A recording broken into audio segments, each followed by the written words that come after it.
Darling, we've had one hell of a time, but the question on everybody's mind, where is the power? We've had one hell of a time, but the question on everybody's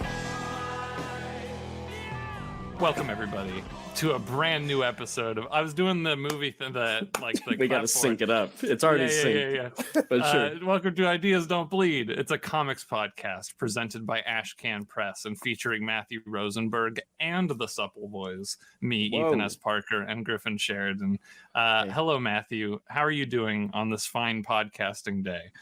I'm good. This is the earliest we've ever done this, which is not actually early. It's 1 p.m. for me, but that feels like super early. So it's just going to set the whole rest of your day on a bad foot. I feel like normally after we finish taping, I just go to bed. So I might go to bed at 2:30. Okay, sure. Today. Yeah. Deadlines. And why shouldn't you? Well, a lot of reasons, a whole bunch of reasons, but I'm not going to listen to those reasons. There's no time because we're here with a wonderful guest. That's true. It's Meghan Fitzmartin. Hello, Meghan. Hello. How are you doing? I'm doing great, and I think everyone should go to bed at 2 p.m. So I'm very supportive of this plan. All right. Well, I thank you. I appreciate your support. It means a lot to me. Unfortunately, you've missed that bedtime by a lot because it's late for you.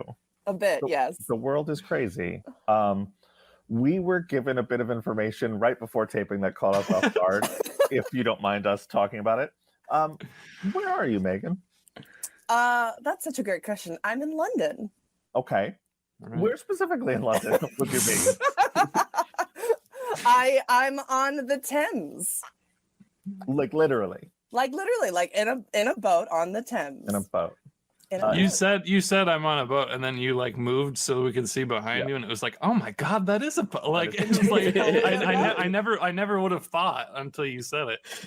We come in through this bit on the top where no one who's listening to it can see it, but it's a hatch, and we come down as if descending upon the men and children that live in our land. I could be wrong. I don't think we've had any other guests that are in a sea vehicle during the show. This is your podcasting boat that you go to podcast on? And truly, this is just this is my podcasting boat. This is where I record all my podcasts. That's great. The boat's got good Wi-Fi. What can I say? Good Wi-Fi, good sound. Yeah. How are the seas today? Still calm, but ever vigilant. You're not rocking about too much, which is great. Or I'm just used to it at this point, and now I've got my sea legs, my Thames legs. Sure. The sound is so good that I want to add some background water noise. We'll do it to get the full ambiance. Yes. Well, it's a cement boat, so there's a lot. You have to have the waves going up against cement. It's a different sound entirely. All right, we're gonna have to do some Foley work on this, Ethan. Yeah. You're welcome. You're welcome. Go out in the field. As much as I like a boat, I'm actually not even sure. Is that serious that it's a cement boat? Is that a real thing? Yes. So it's a cement hull. I've learned so much about boats in the last couple of years for many, many reasons. Most of all living on one. It's a cement hull. It's a very rare type of boat, I will say. It's very difficult to insure. Very difficult to insure. Okay, that's good to know. Yeah. We're not going to get into why you bought a podcasting boat. We're just going to... Just let it float. Let it float. Yeah. Well, I hope you're having a lovely day on the Thames. I'm a big fan of that river. It's one of the really nice ones. As long as you don't get too close to it, get into it, or go anywhere near it, it's a really lovely river. I was very intrigued. I have a family who lives in London, so I go there a lot. And I was very intrigued that they have the thing where there's when the tide gets lower and people go and look for mudlarking. Yes. And I was like, oh, that's really cool. And then I watched some people do it, and I was like, oh, that's really gross. It's really disgusting. I just read a whole book about it because I'm trying to be a more well-rounded person with hobbies and things. And I thought, well, what about mudlarking? And then I quickly realized the river is full of rat piss and maybe less of a I need a more hygienic hobby, really, is what I'm sort of looking for now. But yeah, the Thames is really amazing because it is a tidal, one of the few tidal rivers. And so that is why people are able to mudlark, is because the waters flow in and out. And there's just, there's stuff in there from all the way back to Roman times. It's insane. Yeah, like I live on the Hudson River, which I'm sure there's was definitely 80% rat piss, as you said. But it's interesting to me because like the difference between American history and European history is such a funny thing, because American history, we always assume that it sort of starts with white people, even though obviously it does not.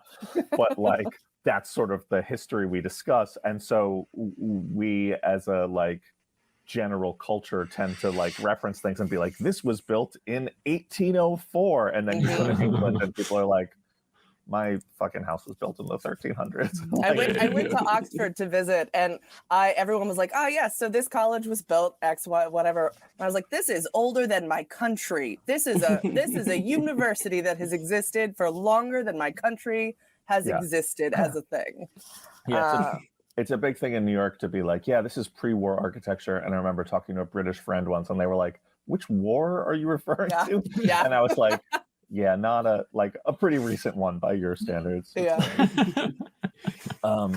Well, enough about a tour of rivers and seas.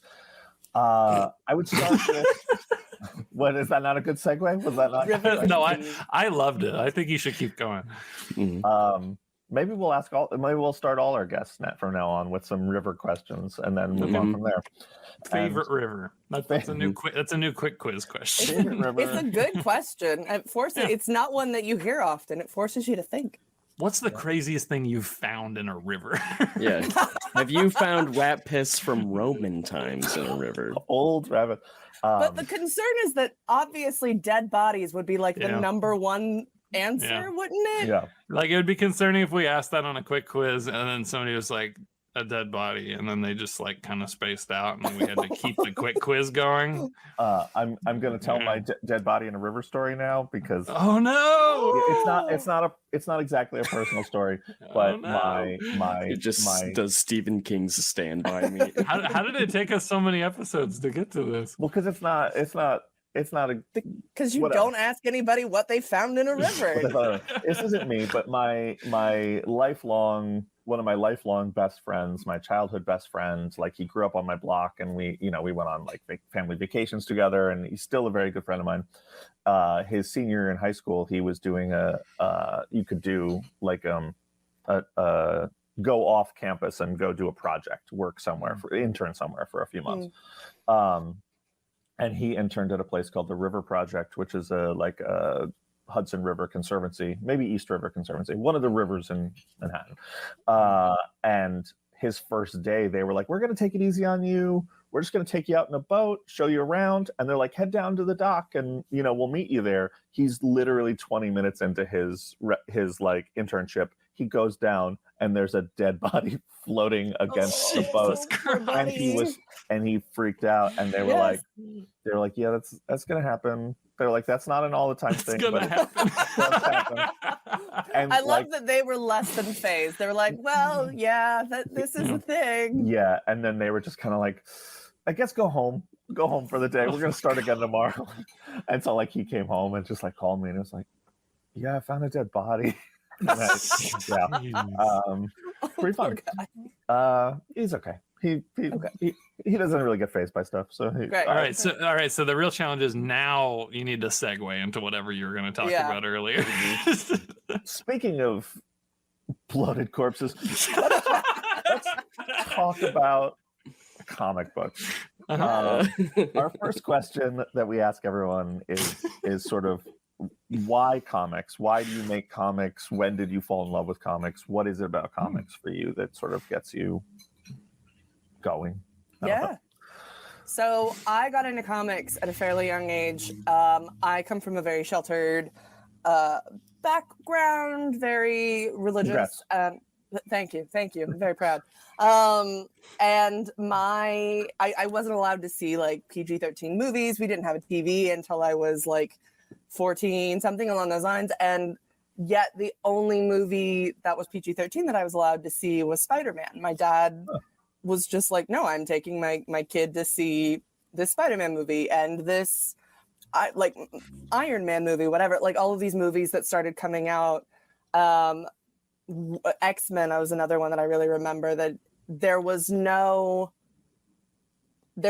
shame in that. There was no like, oh no, obviously we will go and see this movie. And it was a way to bond with my dad, who I really love and connect with. And so because of that, I started to get into it, because it was truly like one of the only genre things that I could see that didn't have like a Michael W. Smith backtrack or something along those lines. And got really into, and it was time with my dad. That was also something that was really important. So why were superhero movies the past? Do you know? He loved them. Like he grew up reading comics and didn't see any issue with it. And was like, yeah, no, I mean, this is fine. This is what I grew up with. And I want to share this with my kid. And to this day, it's still something that's really special with me and my dad.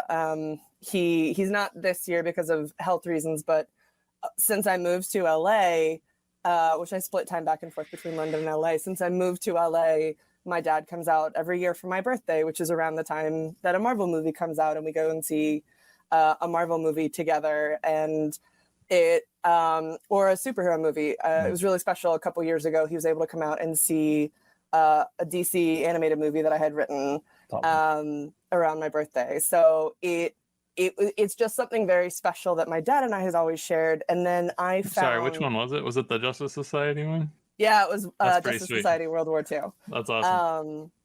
And so it's something that my dad and I had always shared. And then when I found comics on my own and started to sort of discover things that wasn't just my dad giving to me, I found Fantastic Four, which was sort of my gateway into specifically streamlined superhero comics. And I loved it, not just because the adventures were great, but also because they were such a helpful way to understand big emotions. So I was dealing with depression a lot as a kid, and my family was also dealing with a lot of emotions and things like that. I knew cognitively that the world wasn't ending, but it felt like the world was ending. So I could read comics and watch the world end and how people would rally and would fight back. And so all of these different comic books that I started to get really into were really helpful for my own emotions and to understand these big emotions that I was feeling and making them much more contextualized. And so that I have sort of carried with me through all of my writing, especially into comics, is that it is something that I want to provide other people the space to make big emotions that they feel like so big and so scary into these more manageable fights. Like it's Knights of the Round Table, but with capes, and how that is so important for so many people who are going through tough times. This is maybe the only way that they understand how to process those emotions. Yeah, I think it's interesting, the sort of cultural legacy of like handing down superheroes and stuff is such a interesting, like we talk a lot about comics as like, oh, it's modern folklore, or it's modern, whatever you say. But I think the thing that people don't really talk about is like this sort of generational impact, which obviously those things really had, like fables and folklore and stuff. And there is this sort of generational touchstone for a lot of people, not for everyone. And it's very weird to me because like I grew up reading comics because I had a comic shop on my block, and both my parents were writers, and so they just encouraged me to read stuff, but they never talked about reading comics. And it wasn't until I was an adult and making comics that my dad was like, oh yeah, I read comics as a kid. And it had never, like I've been a comics fan my entire life, and it had never come up. And I was like, well, what did you read? And he was like, well, Superman and Captain Marvel, and Captain Marvel being Shazam, not the DC's Captain Marvel, not Marvel's Captain Marvel. which ended up being like a full day explanation to my dad about like copyright law and stuff. Being like, well, they let the copyright on Captain Marvel. But anyway, but yeah, and it was like a really nice moment to have that. But I'm always sort of jealous of the people who are like, yeah, I got it directly from my parents, and I didn't get that directly from my parents. So it's always a nice thing, and for you to still be able to share it with your dad, that's awesome. Yeah.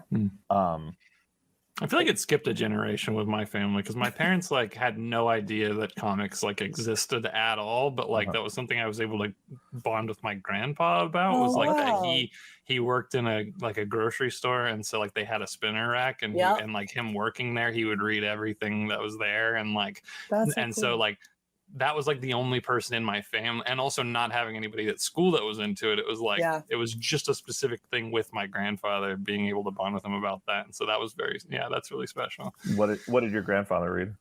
He Spawn. was... Say Spawn. Sorry? Spawn? Yeah, he was a big Spawn guy. No, he was a big like Marvel loyalist. His favorite was Fantastic Four as well. Yeah. So I would have gotten along well with him. That's super cool. Which is weird because now my dad has like a weird DC loyalty. Like he's if you bring up comic books ever, it's like, yeah, but DC though. And it's like it's his rebellion. I see. Yeah, I see. Yeah, I guess so. Yeah. That's so cool. I was so on my own. I had no gateway. I had to just find it all myself, baby. In a lot of ways, I feel like you still are on your own, though, Griffin. Like you're a real loner. No, okay. You know, it's fine. We'll move on. I live with 5 other people, but yeah. No. Do they talk to you? I've never gotten the impression they speak with you. I'm always just like, I'm podcasting, but you can come in. You can talk. You can Come hang out. This is our time where you get to talk to people, and we're happy to be those people. It means a lot to us. My screen time friends.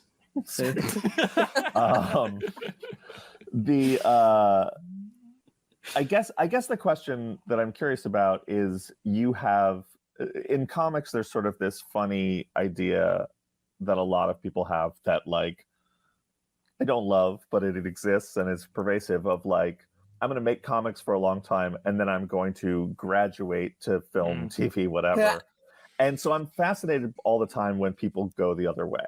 When there's people who are like, I work in TV, but I'm going to make comics. It's always interesting to me. Like, how did you, obviously you wanted to be a writer.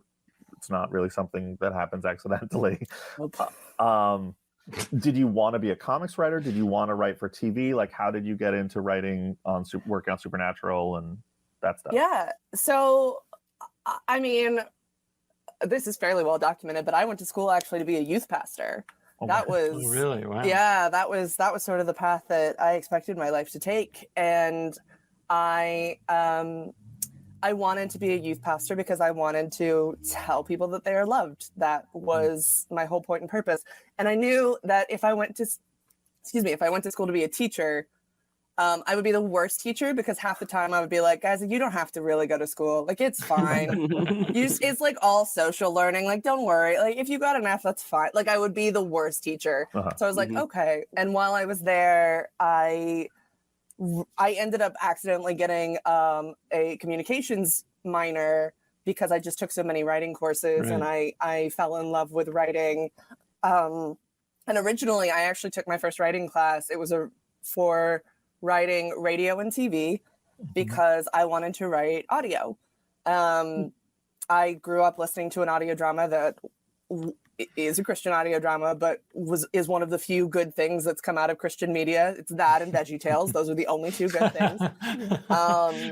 And I was like, oh, okay, I really want to learn how to do this, because it was really important. In the same way comics were important, these audio stories were also really important, and helped me understand how to be a human being, how to love others, how to engage life, like figure out how to be a human. So if I wanted to be a youth pastor, that would be something that I'd have to do. And it was no radio and all TV, and realized that I fell in love with that as well. All right. And then I changed my entire life, moved to LA, and the goal was TV, because frankly, that's what makes money. And so I was like, okay, well, I want to be able to live and survive, but with the caveat that I always wanted to tell stories in various forms of media.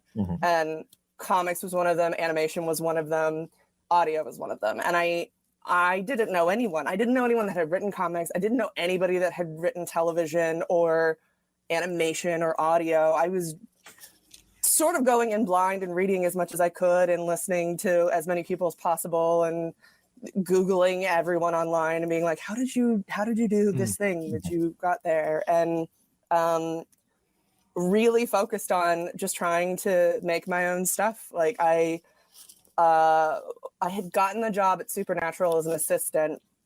And even then I was like, okay, I want to take classes. I want to take a comic book writing class because I know that I want to do this and I don't know how to do it. And a year later is when I got the opportunity to be in a meeting for DC and DC Comics and talk about potentially writing for them. And so a lot of it has just been my own sort of latent tenacity that I will tell stories to tell people that they are come hell or high water. And it is in every medium possible because I find all mediums to be incredibly important. I dislike that idea that you're talking about, which is like you have to graduate to be a TV writer. You have to graduate to be like all of these different types of writing is lowbrow or low form. That's bullshit. Like that is absolutely wrong because all forms are important. Now I am pragmatic in that I need to eat and so therefore I'm going to try and also get the jobs that are going to pay me more money so that I can continue to do other jobs that maybe won't pay me as much money, but will still be in the mediums that I love. Yeah. I have a lot of supernatural questions, but I also really wanted to ask you, because I was looking into like, because you working on the scripted podcast kind of stuff. And I find that really fascinating, like, because Griffin and I have done a bit of like narrative audio stuff, but it's like super silly. And there's just more and more of that lately. Like Marvel does a lot of it, and there's like the Batman one and stuff. And I've always found that really fascinating. What is it about that medium to you that's super rewarding? And are you into where that space is growing right now? Are you enjoying where that's going? I'm really excited because I think that the space has so much more to grow in.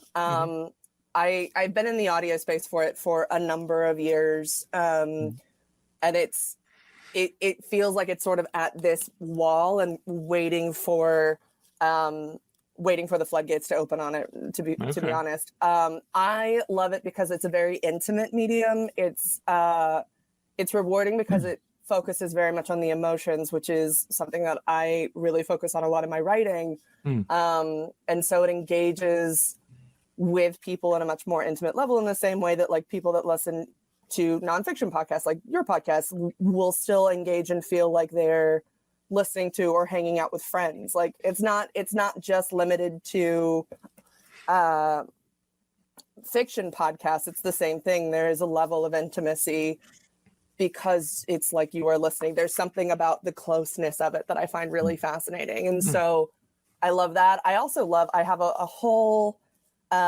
soapbox that I won't go into here because I'm sure it's very long, but about the importance of younger audience listening to audio because it engages imagination in a way that television doesn't always, or like screen time doesn't always. And so you are able to lead someone down the road a little bit easier. So like I always say, imagine a tree. All of us will imagine a different type of tree, but it will still be a tree that creates these imagination foundations so that then you can start understanding bigger concepts like friendship or love or faith or things like that seem very abstract, but because you've worked on these imagination skills, you can make them a little bit more concrete. That's interesting. Just to piggyback on what Ethan was saying, like you've written a lot of you've written for some podcasts and worked on some narrative podcasts. Obviously it's still early, but do you feel like this is the most professional podcast you've ever been involved with being That's a on good it, being question. on ours? I mean, as soon as we talked about dead bodies, I was like, this is it. This is real.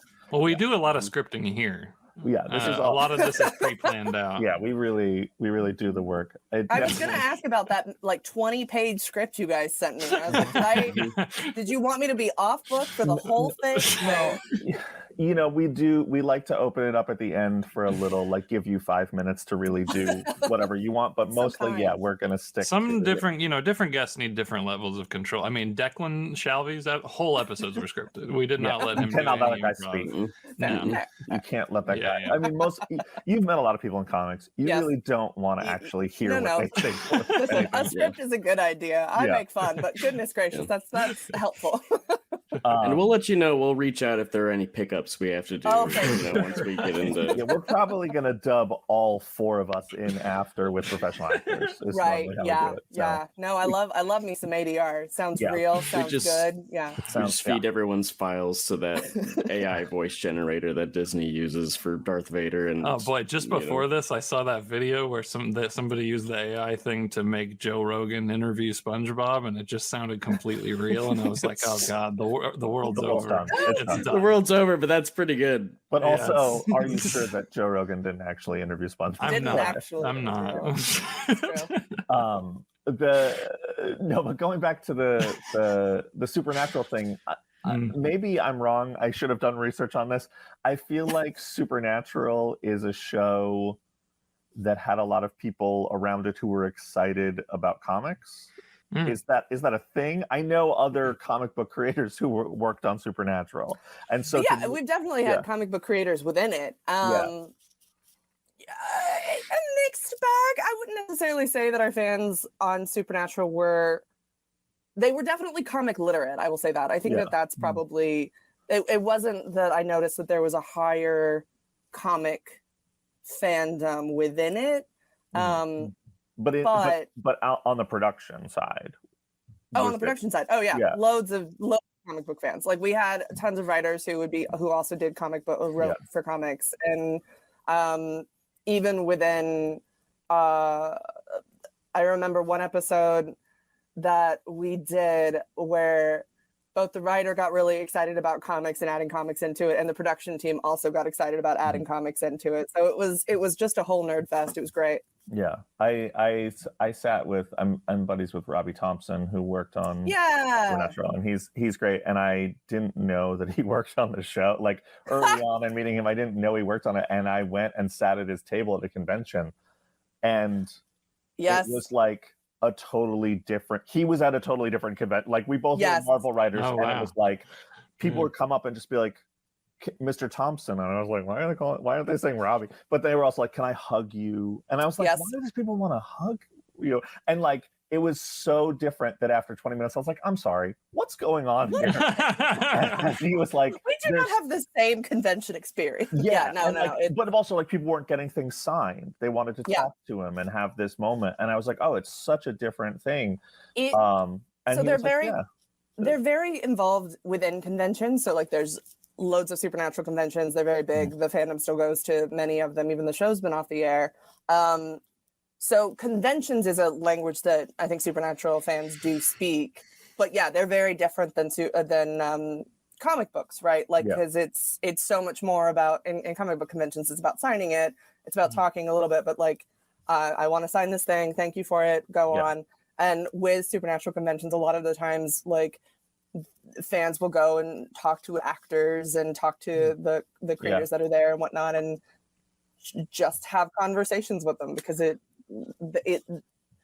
feels like a weird little small family, even though it's there's loads of them. But it was really nice because it was like I get sort of burned out on the like transactional nature of interacting with fans sometimes. That like I'm always happy when people buy the books, but I would like. And obviously some people are, don't have an interest in talking to me, don't care, are shy, whatever. And that's fine. And like, I'm happy to write my name on anything you want, whatever. But it does sometimes feel like a very, there's just a transactional nature absolutely. to it. And this was a very different experience of like, an experiential, like, I want to have a conversation. I want to shake this person's hand. And it was really nice. And I was like, oh, that's really nice. And then I was also like, well, they don't actually make a tangible thing, and we make a tangible thing. That's so true too. probably part of it. Unless you have the DVD box sets, Matthew Rosenberg. That's true. Or there were Supernatural comics.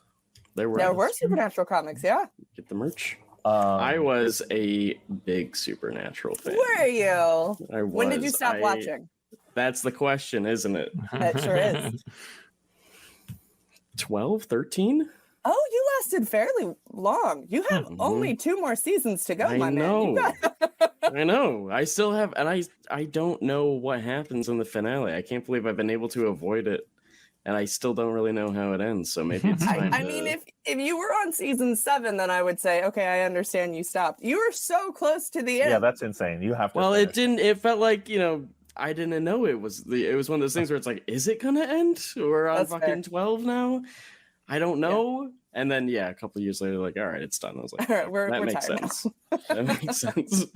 Something that I've always been curious about, and this is like the perfect opportunity to ask it, is like with like Supernatural and with like the CW particularly, especially like once the Arrowverse and all of that stuff started, it was like, oh, it's such a perfect fit because the way that the CW like pumped out shows, like the way their production works, it feels like the closest movies and TV get to comics, where it's just such a rapid thing, and the way they have like these things that tie together and stuff.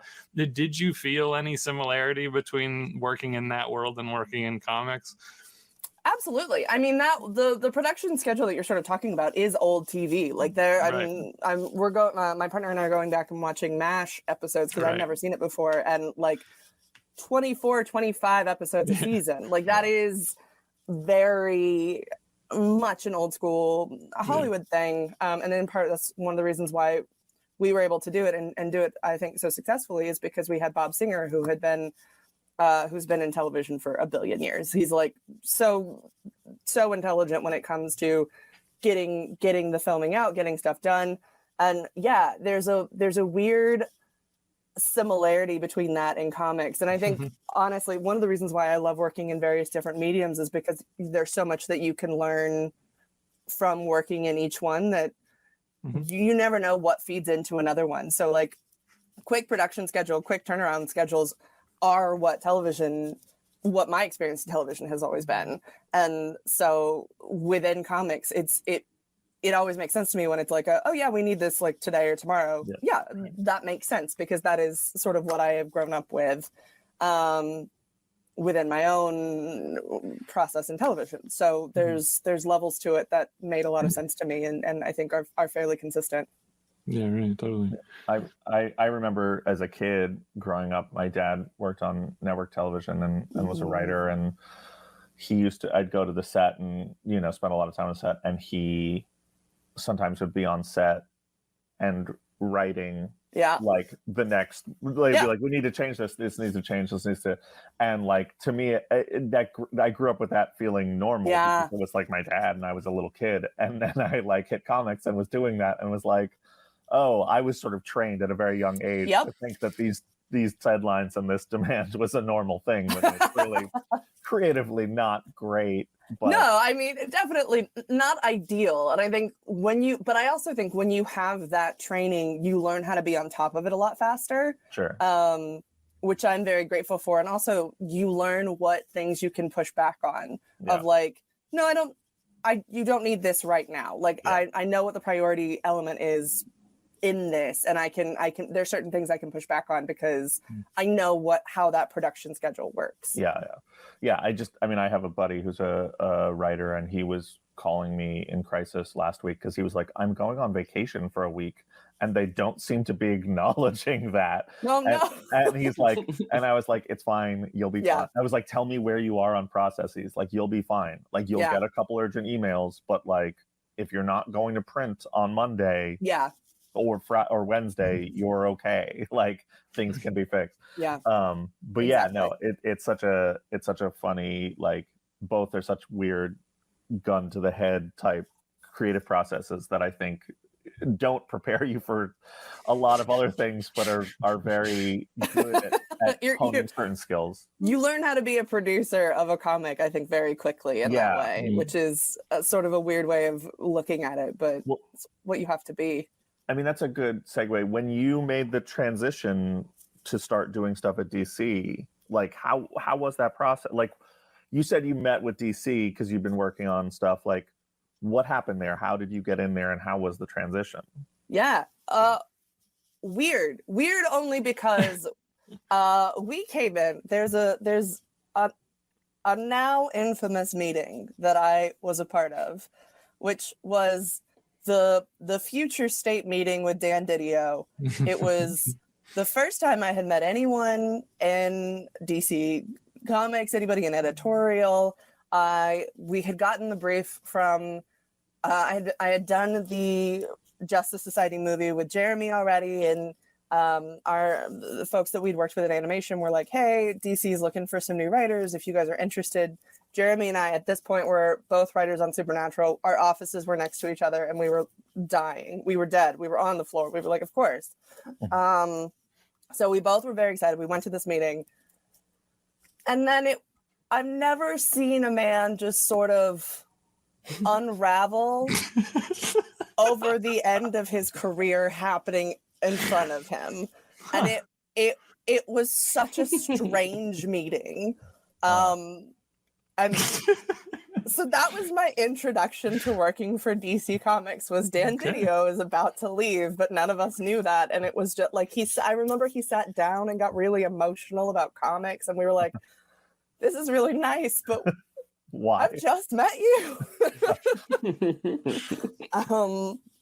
Yeah, so Jeremy and I walked away from that meeting and we were both sort of like, what happened? What happened there? Yeah. I think we're gonna do something cool, but who knows? And you ended up doing Future State stuff out of that? I did. Future State, Robin Eternal. I did 2 issues with the amazing artist Eddie Barrows, who was the first time I worked with. I had worked previously on my own comic, which I'm really grateful for because it gave me a lot of my own, not like learning how to give notes, learning how to look at art, with an artist who has now been doing a lot of stuff for DC. So I'm really proud of her. Her name is Yasmin, and she's absolutely killing it right now. And so Eddie was the first person that I was working with who like was giving me DC art, and I was like, this is not so but so like I was very excitable. I was working with Paul Kaminsky, who was lovely and so great, and it was such a crazy time because it was still sort of like trying to figure out what was going on. But I was so grateful for it, and I had the best time working with Tim, who's a character that I love and adore. So yeah, it's funny because I've been at Marvel. I did an issue at DC in like 2015 or 2016, like early in my career. I did one issue of Black Canary that was going to be like an inventory issue that they take the DC. I feel like they don't do it as much, or maybe I just don't hear about it as much, but they used to just have people make issues and then just put them in a drawer in case somebody gets the flu or gets hit by a car. They can be like, actually, this issue is going to be, like, we're going to take a little interlude and have this. And I was contacted to do this issue of Black Canary, and they were like, it's an inventory issue. And then literally the next day they were like, if you can get us a script in 2 days, it'll be the next issue. And I was like, oh, it's not inventory. And they were like, no, it's the next issue if you can get it. And so, that thing that we needed an inventory for, it just turns out that it's tomorrow. So if you could just my 2-month deadline became 48 hours, and I was golly. Like, okay, let's go. But then I didn't do anything for years. Yeah. And I came back to Future State, and it was like, that was my first thing back, was like I started talking to Ben Abernathy, and I was like, I might want to come over, and Ben's amazing. And he was like, well, we're doing this thing Future State, and it's a lot of new people, and it's very exciting.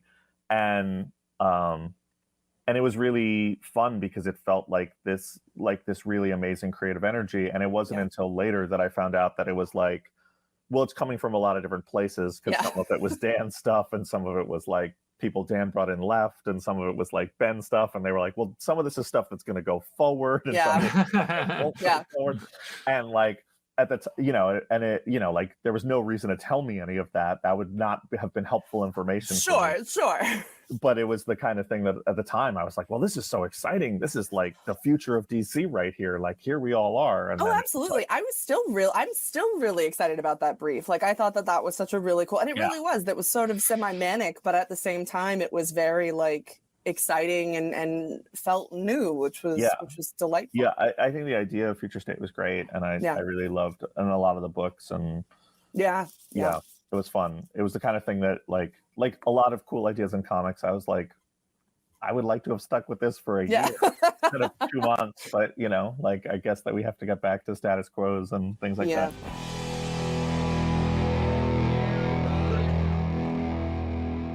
And that brings us to the end of part 1 of our discussion with Meghan Fitzmartin. Make sure to check out Tim Drake Robin, as well as everything else Meghan is working on by giving her a follow on Twitter at MegFitz89. To get the latest episodes of this podcast, as well as news, giveaways, and even comics delivered straight to your inbox, go to ashcanpress.com and sign up for the newsletter.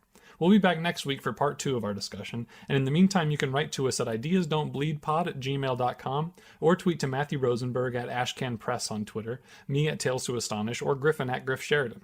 We'll include some of your correspondence on the show, and we'd love to hear what you have to say. And big thanks to Summer People for our theme song, Where's the Poison? Thanks so much for listening, and we'll see you next time.